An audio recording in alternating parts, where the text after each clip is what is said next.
Welcome back today, everybody. As you can see, it's white out. We got snow on the ground.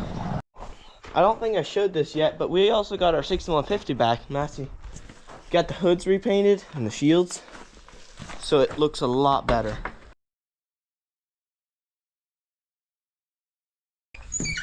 And I believe that this would have made the value go up because before it was like pink. It was so faded. That tire needs air, so we're gonna put some in there. Hope we got good oil. All right, let's go back it over there and we can fill up the tire with air. Cold start.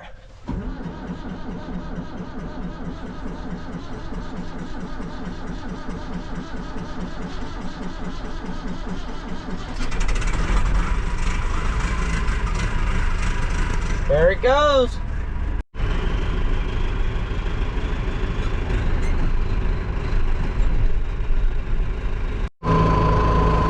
There's our problem. These are liquid filled tires, so it's going to be corrosive. Yeah, it's coming out of the valve stem there.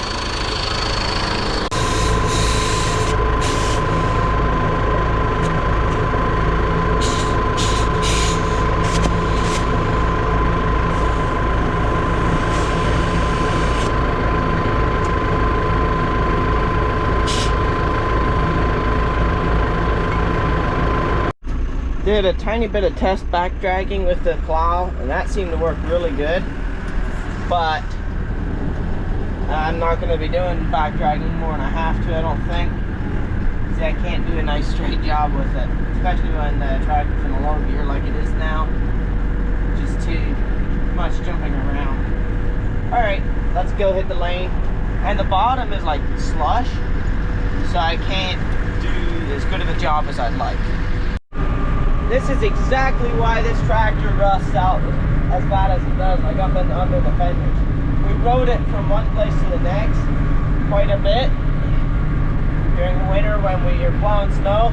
So it picks up all that salt, throws it up in the fenders, and then we don't wash it till spring. That's why this tractor rusts out as bad as it does. This down here at the big yard, it's really tough to do a nice job because the ground is not frozen whatsoever. So I can't really just run the blade down along the ground, but then I also leave a couple inches of snow away, it seems. But thankfully I'm not trying to keep stuff out of grass too much. We just plow some area into these big wide open spaces, make that this chicken truck can get out. That's pretty much it. Alright, got our wagon. Now we're gonna head home, and boy, this hood's shiny enough that it can help blind you when the sun shines off. Anyway, I'm gonna run this home and fill it up with corn, then take it up to a local farmer to deliver it. It's about 34 degrees out. 34, 35, something like that. So this snow isn't gonna stay around for long. So we don't have to get everything perfect like back through here. Didn't even really touch it. That's all right.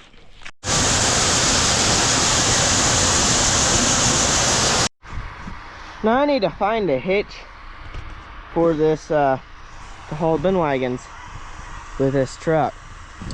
Got about 4 or 5 inches of snow to dig through, so let's get at her.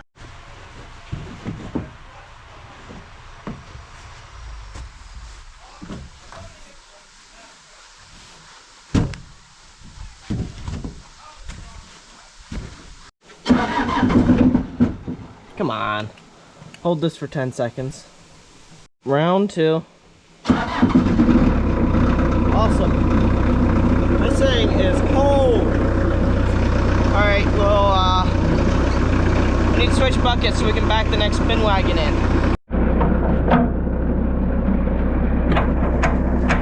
Yeah. Boy, these things are stiff. Well, gotta go find more force than that.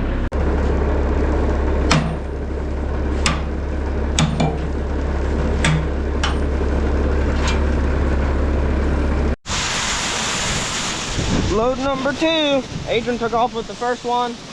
He's heading out the lane now. Takes right around 30 minutes to fill this wagon, which it's a 300. I think it's like a 300 bushel wagon with all extensions. But that, from what I understand, they fill the wagons up till they overflow, and then say it's 300. So say it's around 275 or so. Probably right around 250, 275, right in that range.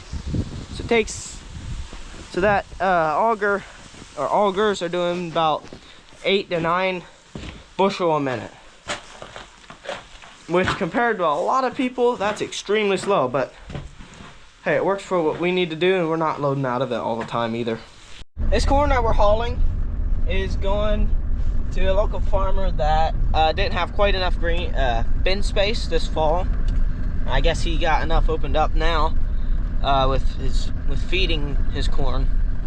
So we'll take this up to him. We'll unload it or drop it off or whatever. Bring another bin wagon back probably. Coming up to a stop sign here. We'll put in 4-wheel drive. So I have a feeling we're gonna need it. Stop. Let's go. The roads are kind of wet yet in the snow, so they're slippery. Oh yeah, I'm glad I had that 4-wheel drive in. The truck has the power, just not the traction all the time. And we're here. Did a quick wagon swap. Now I got the empty one and he's got the full one. I need to go to a farm store and grab some vaccinations for the cattle, and then head home. Not sure why this keeps doing this. Go over a little bit of a bump, this bungee just unhooks completely, unless it's because it's wet. That could be, but they normally never do that. For some reason it's done it like twice since I've left. Well, the lane's in better shape than it was half an hour ago. The roads are too, I noticed. That makes it a lot nicer because my stopping distance decreases a bit when the roads are dry compared to when they're wet. Alright, got the next wagon load. I'm gonna run this back up to him. Then I'm going to run to town, get diesel quick because we've got low fuel. So that's what's on the agenda for the next 45 minutes to an hour. Alright, bin wagon's unhooked. Now I need to go fill this thing with diesel fuel because it is empty. Alright. I forgot to make any videos before, but I actually just ran out of diesel fuel in here. So Dad brought me some. Now I need to go to town and fill this up all the way now. I'm here in town filling up with diesel. I should have went to one of the other pumps. This thing is slow. I know it's cold out, but it's slower than molasses in January. I've been sitting here for 10 minutes and put like 6 gallons in. Well, maybe not quite 10 minutes. Probably pretty close to 10 minutes. This thing takes forever. Alright, full diesel, it took about 20 minutes to fill up, which is way too long for me anyway. They put like 20 gallons in. Yeah, it's too much. I also washed the truck, so now it looks all nice, hopefully. Yeah, it looks a lot nicer than it did, and it should keep it from rusting as bad with the road salt. So, be nice to go to church tomorrow. Good deal. Now we need to bed and give hay to the cattle. And also just got done doing some figuring. If we keep using hay at our current rate, it'll be 2 round bales a week. And it's gonna decline here a little bit because of us selling the big beef cattle. We're taking them to the slaughter or whatever we end up doing with them. Till June 15th, we're gonna need like 34 bales, and we have 110 or so. So we're probably gonna sell some of them yet.